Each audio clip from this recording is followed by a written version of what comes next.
In just about any industry that you work at, you have to do compliance training, especially if you work in tech. And part of the compliance training is security and how to not get finessed by different forms of breaches. One of those breaches are called social engineering. Today, we're going to review a case of social engineering that happened with Blackrock. Welcome to another episode of The Bug Bite. So let's take a quick look at the video to see what happened. Do you have any thoughts on the Ukraine-Russia war? Ukraine is good for business. You know that, right? We don't want the conflict to end. Why? We don't want the conflict to end as a country. The longer this goes on, the weaker Russia is. I'll give an example. Russia blows up Ukraine's grain silos. Price of wheat's gonna go mad up. So what are you gonna do if you're a trading firm? The moment that news hits, within a millisecond, you're gonna pump trades into whoever the wheat suppliers are, into their stocks. Within an hour or two, that stock goes up, and then you sell, and you just made, I don't know, however many mil. Why would a news channel promote a side in war? Because it's also good for business too. I mean, what's news? Ukrainian economy is tied very largely to the wheat market, global wheat market. There you have it, a case of social engineering. This happened recently, as we can see in the video. I don't care to focus as much on what this person was saying. I'd rather look at the social engineering that took place, where this person openly started speaking about all these different company secrets and, to somebody that he didn't really know, right? And when we take these trainings, it talks about how people can try to infiltrate your company to get different company secrets, for ways to do harm to the company, and things like that. So that's what we're going to talk about today. So first, what exactly is social engineering?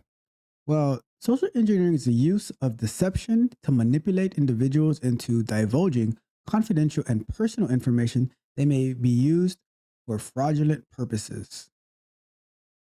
That's pretty much, in a way, what we saw in that video, where this individual felt comfortable sharing this information with this undercover reporter.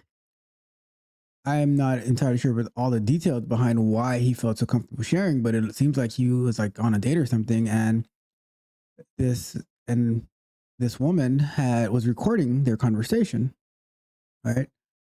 And he was just, like a faucet, just sharing all this type of information. And in this clip in particular, he didn't necessarily state that's what the company that he works for was doing, but I mean, the implication, like knowing that you work for this major company who has their hands in different places all over the world, one could easily make the connection, right? And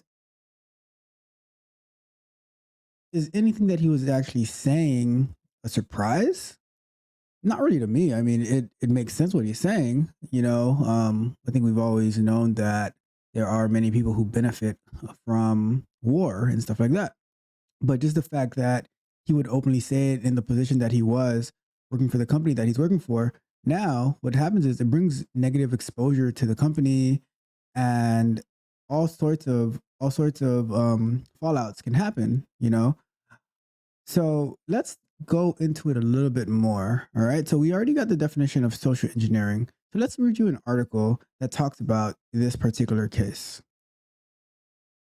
So this article is by Impost, and the title is Blackrock Recruiter Says the Asset Giant Controls Politicians While Blackrock is Set to Launch Bitcoin ETF. All right. So let's read the summary real quick. All right. It says, in the video footage created by OMG News, undercover reporter Blackrock recruiter Serge Varlay tells about how the asset manager buys politicians and more. In the same period, Blackrock officially files for a spot in Bitcoin ETF, a digital asset marketplace, EDX markets goes live.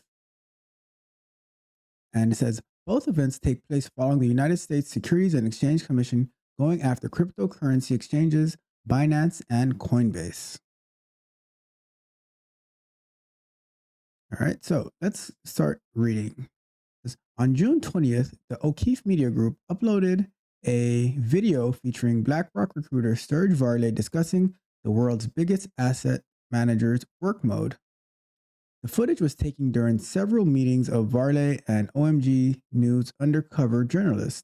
The recruiter did not know or suspect that he was being recorded and shared important information with the journalists. Varlay says, BlackRock manages $20 trillion. It's incomprehensible numbers, and tells the reporter, every day I decide how some days life is going to be shaped. He also discusses the power of BlackRock on politicians. It's not through who the president is, it's who's controlling the wallet of the president. Who's that? Asked the reporter. Hedge funds, BlackRock, the banks, these guys run the world, replies Serge. Campaign financing. You can buy your candidates. All these financial institutions, they buy politicians. Varlay also points out that senators are cheap and can be bought for $10,000. More than that, Serge tells the reporter how the United States government relies on BlackRock for its economic stimulation and computational power. Varlay says, Ukraine is good for business, hoping that his date, the undercover reporter, knows that. We don't want the conflict to end as a country.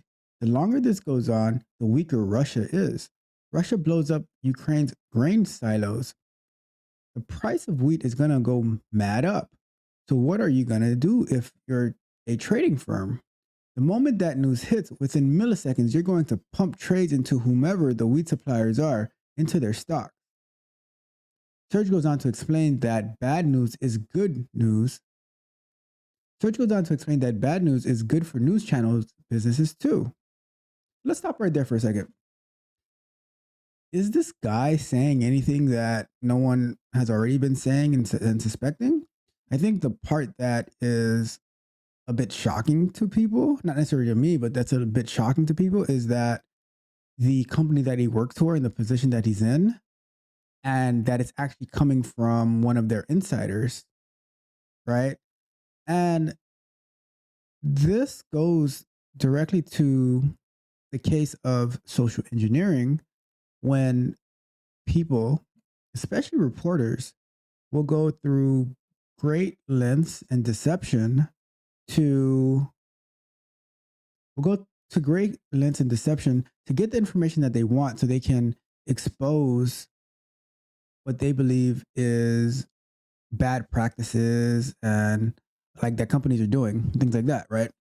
So, like I said earlier, I wanted to focus more on the case of social engineering and how you can be infiltrated and then you're negatively impacted. And it only takes one person to sink the whole ship.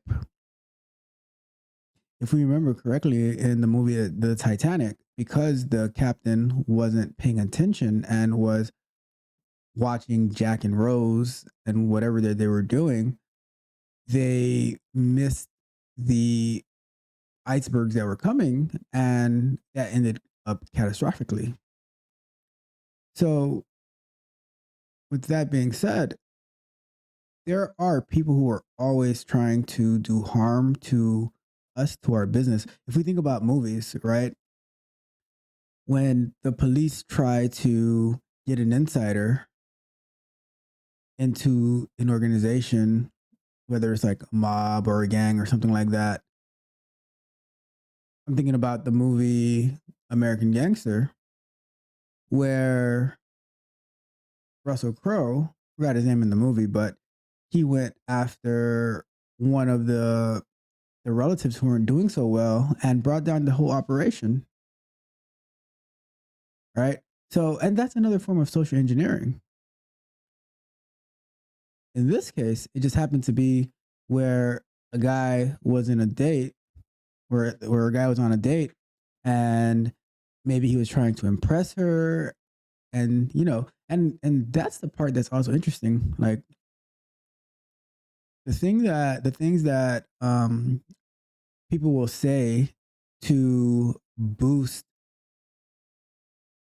their position or their ego. So, well, so then that makes me wonder, right? How much of what he was saying was exaggeration? How much was the truth? Because I think at the same time, you always try to make yourself seem more important than you really are when you're trying to impress somebody, especially as guys trying to impress women. You know, so he's just like spilling all the beans and saying all this stuff to somebody. Well, I don't know how long she was undercover trying to get him to open up, but eventually he cracked and he started giving up all this information of the company that he works for. And now, who knows the situation that he's in? Who knows the situation that the company's in? I mean, I'm pretty sure that BlackRock itself isn't going to be impacted too much, like especially as big as they are. But you got to imagine that this guy won't be working there anymore unless they're like they don't really care because it's like, oh, like this is just common information, like everybody already says it anyway. It's like, who cares? I don't know, but it's not a good look, right? So let's keep going a little bit more, okay? Moreover, the BlackRock recruiter has shared some trading tips with the reporter. If you want to invest smart, there's a tracker that tracks all politicians and where they have their stocks. If we think the stock price is going to tank, we're going to sell. If we think the stock price is going to tank, we're going to sell so that we sold high, it tanks, and we buy it back. After O'Keefe's Media Group video and press release with comments were published, Serge Varlay deleted his LinkedIn profile picture. BlackRock declined the publisher's request for comment. And this is a picture of Serge Varlay's LinkedIn before he deleted it. Quant research, data science, software engineering, recruiting at BlackRock. So, interestingly enough, this guy, he is in the software engineering industry. He is in the tech industry, right? Although he's a recruiter and he doesn't necessarily like do these actual positions, but he has to be pretty familiar with it in order to be able to successfully recruit, especially people in like data science, research, quant, software engineering, right? Those are very like you have to have like a good understanding of the type of people that you're looking for, and I can only imagine, right? He must have taken these compliance trainings that tell you about like phishing scams, the social engineering, all the ways that people try to infiltrate your company. And you got to think, if you work for like one of the largest companies in the world, like for me personally, I think that everyone is after me and like always look at people with a side eye, especially when they start asking me these very specific questions that it shouldn't really it shouldn't matter to you, right? Um, I don't know. I think you just always have to be aware of your surroundings. All right. So let's finish up a bit. It's worth noting that BlackRock is a company that has recently started purchasing bitcoins at low levels, along with other powerful banks such as Fidelity Management, Bank of America, and Morgan Stanley. The asset manager acquired stocks of MicroStrategy, the largest holder of Bitcoin. And then here's a chart for the top 10 owners of MicroStrategy.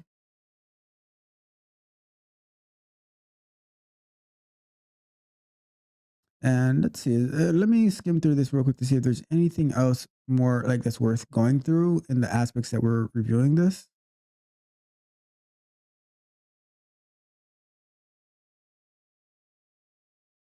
I think that is about it. Oh, wait, there's one more part in there. Let's see. So, several large cryptocurrency exchanges, including Binance and Coinbase, have recently faced problems with the United States Securities and Exchange Commission. However, thanks to what Serge Varlay has shared on Blackrock and its control of politicians, we can now imagine why the United States government was after Binance and Coinbase. Well, there you have it, folks. That was a perfect example of social engineering. And the reason that I wanted to review this particular situation is because a lot of times when we're taking these compliance trainings, we see it as such a burden and it's not something that we really want to do, but it's like we have to do it. So we don't really take it seriously. But this can have really great implications if you slip up, right? And now the company that you work for, if you are the source of their troubles and reveal all types of information that you promised to keep confidential, then not only do they have to terminate the right to terminate you, then they can also take legal action against you as well, you know? So I think that we need to be more vigilant and be more careful in our protection of company information as well as our own personal information, because social engineering doesn't only work for getting into companies, but people use social engineering every day to try to infiltrate your personal lives as well. So when they're trying to get into your bank accounts or any type of shopping account that you have, and not just shopping, like any type of account they're trying to get into, right? They're trying to get your passwords, and it's not like they're trying to hack into your like they're not trying to crack your password, but it'll be people who are sending you invites on LinkedIn, Facebook, wherever, and they start up a conversation. But always be aware, like always be careful of the information that you're sharing, because I'm telling you, people are out there and they wish to do evil, and they wish to do it at your expense. So be careful and don't get blackrocked. Until next time, my friends, this has been another episode of The Bug Bite. If you enjoyed the fascinating information shared in this video and you want more, be sure to hit the subscribe button to Tech Coach Ralph to be notified for new videos.